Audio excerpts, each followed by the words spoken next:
সবাই দেখেন রিস্কাওয়ালা ভাইদের জন্য ইফতারের ব্যবস্থা করতেছে।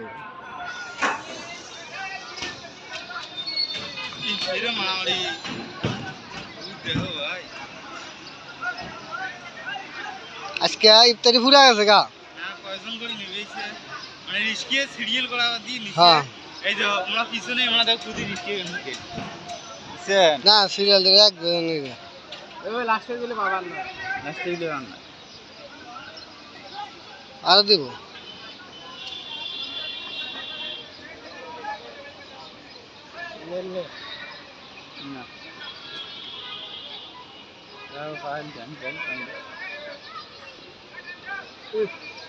এক বোতল করে পানি আরি খিচুড়ি বাংলা ভাই ওডিজির কি আজকে নাই শেষ। আজকে ইস্কা বেশি হয়েছে তো ইফতারি কম হয়ে গেছে গা। ওই সব থেকে দেয়।